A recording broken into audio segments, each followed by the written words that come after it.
this video, I will teach you how to improve your aim in Call of Duty Mobile, whether or not you're a novice or a pro. So I'm pretty sure you guys have heard this so many times you become desensitized to it. So I want you to take a quick look down below the video and make eye contact with that like button. Now, if you end up enjoying this video, tap it like a civilized person. Also, don't forget to hit the bell button if you choose to subscribe. But without further ado, let's begin. Okay, one more ado. So before we begin, I'm gonna go through the aiming basics. Many of these tips I have mentioned in other videos, so if you have already watched those videos, you can skip to the timestamp that will be pinned in the comments. So, step 1 is sensitivity. The very first place you want to start practicing your aim is in the game you choose to play. As I've mentioned in several videos, you need to get your sensitivity on point. Now you can look at my sensitivity, which I provide in the description, as not to have you pausing the video wasting your time. But I really recommend you create your own sensitivity suited to you. But if you're just a casual gamer, my settings should do just fine, or you can use the game presets. Do remember, when you are creating your sensitivity, you should be able to track your enemies with your crosshair, basically when you're not scoped in. So, step 2, active aiming skills.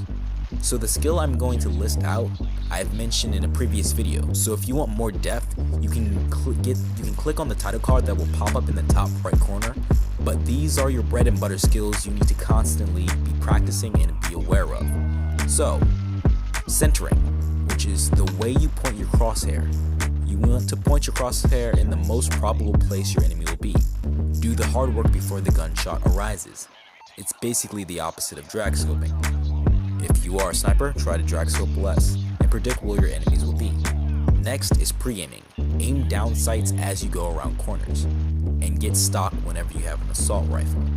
This is a bit different in Call of Duty Mobile because the ADS button allows you to scope in instantly, so I do recommend having 2 buttons to have the ability to scope in and pre-aim as you're going around corners so you don't have to instantly shoot, and to have the ADS button. And this will be shown in my HUD layout, which I will show to you guys later.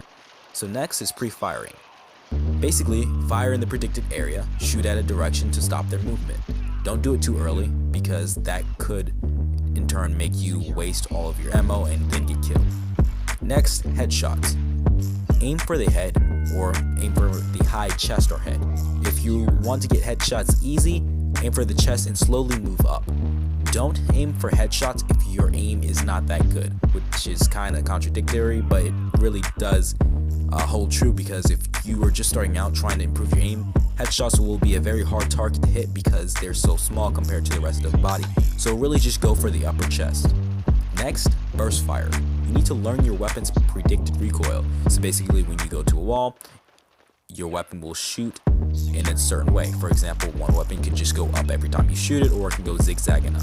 But what you need to do is burst fire. When you burst fire, it basically keeps the spread of your spray in one enclosed location and doesn't make it go out too much. So just slowly tap off of the fire button and continuously do it to keep your recoil to a minimum. Next, practice snapshotting, and it basically is just snap on your target. You should be able to easily get on your target and then just begin shooting. And the app I'm going to recommend in this video will help you snapshot faster. Now, step 3 is settings. This is HUD. Basically, what you want to do in settings is fix your HUD. This is arguably the most important factor. You need to get comfortable with your HUD, as it is essentially a controller where you can rearrange the buttons. I also play Claw, so I will have mine on screen and I will explain every aspect, so stay tuned. Okay, so this is my HUD layout. As I said, I would show you guys. So first off, we have the knife. I have the knife right here, so I can instantly click it, and sometimes it even happens instantly without me even needing to think about it because the person's close and my thumb is always in that area, so it's going to click that automatically. Next, I have the jump button right there, and then I have my reload button big, so I can just reload instantly. Then I have this the specialist button, that's what I'm going to call it, and you can use your grenade launcher or your flamethrower. For me, I have the flamethrower. I have my settings on the side so they're out of the way. Then up there I have my ADS button, and so I use that.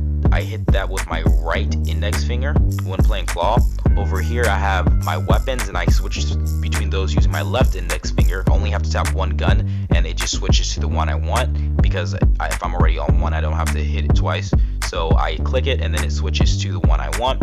And then to the very right I have my regular shoot button, and that's so I can hit people using hip fire if they get too close, or if I'm just in a situation where I don't need to scope in. Then I have my scope button right there if I need to, you know, scope around corners or pre-aim if someone's coming, and that is very important for aiming. And then right here I have my crouch button so I can dash and glide and prone. And then my movement button is kind of small. I like it like that so I can basically move around very fast without having to make a lot of movement with my fingers. But that is basically my HUD, and I feel like this is one of the best HUD layouts for AR gameplay. I use it for sniper gameplay too, but yeah, this is the best HUD layout for AR gameplay. And that's all. Step 4. Gyroscope. Warning: before beginning gyroscope, make sure your regular sensitivity is on point. Gyroscope should not be making up for a bad finger sensitivity, because if it is, you're wasting its potential and your time. So make sure you first have your regular sensitivity on point. Then you can move on to gyroscope. Now we're getting into the big leagues. Gyroscope plus claw allows you to aim, shoot, and jump with more accuracy than you will ever get with just a thumb or just claw. Yes, you may be able to achieve this with time and dedication using thumb and or claw by themselves, but you unfortunately will never be as good as someone who has mastered claw and gyroscope. It's the same thing as someone who plays on an iPhone 5 versus an iPhone 10. No matter how hard the iPhone 5 player trains, if the player with the iPhone 10 has the same amount of skill, they will never beat them because of the power that software has. So gyroscope plus claw provides a certain fluidity that you can never get playing with fingers alone. One reason especially is because when you move your fingers to aim, you have to keep on adjusting it, which creates a little bit of lag, which could be the difference between a nuke and one kill short of one. Gyroscope makes up for this by allowing you to still turn even if your finger has run out of room on your phone. But enough chit chat. I'm going to show you guys my gyroscope settings. I really recommend learning gyroscope plus claw, but if you don't want to learn it, I understand, and there's a timestamp, as I'm sure you've noticed in the same comment. In your settings, I'm going to show you how to turn on gyroscope. So what you want to do is just scroll down, choose gyroscope on. Don't choose wall or ADS, just choose gyroscope on. I wouldn't really recommend doing invert horizontal or invert vertical for gyroscope, but that's what, if you want to do that, you can do that. Now for the sensitivity, here's the thing. Gyroscope is still not perfected in beta, so the sensitivity options, I want you guys to go into the description, which is always going to be correct. I'm going to always update my description information and my sensitivity information in the description for this video. So if you want a full detailed video on how to use gyroscope in Call of Duty Mobile properly, I have a video coming out on that soon. But until then, stay tuned. Step 5. Lifestyle. Now that you've done everything possible for in-game, I have an app that can help you improve your aim even when you're not playing Call of Duty Mobile, and that app is called Winter Camp. This app is available for both iOS and Android, and from the numbers I see on Android, only 10,000 people have downloaded this amazing app. Now, I'm not sponsored by them at all. I wish I was, but I'm not. This is my personal opinion. So if you're a person that has a lot of mini games on your phone like Candy Crush or Angry Birds that you play just to kill time, I recommend deleting those or at least putting them on the back burner and playing this every free chance you get. Do it while you're on the bus or on the train or in a car ride or when you're watching Netflix. The reason why this is sometimes better than practicing in-game is because it won't drain your battery as fast, as well as the fact that it's offline, so you can play it anywhere and anytime without connection issues, unlike practicing in-game. Well, this brings us to the end of the video, but before we go, if you can beat my Winter Camp high score, tell me. I'm gonna have my Winter Camp high score posted right now. So post your Winter Camp high score in the comments, and also let me know of any extra tips you personally have to improve aim in other mobile games, so we all can learn from each other. Well, thanks for checking me out. If this video did not help you, that's too bad, but I hope I can aid you next time. However, if it did, hit the like button, and if you want to see more of my content, subscribe and hit the bell button to get more COD Mobile news, gameplays, essays, tricks, and tips. And yes, I said essays. This video is a 1,000+ word video. I've typed it all up, so yeah, a like would be greatly appreciated.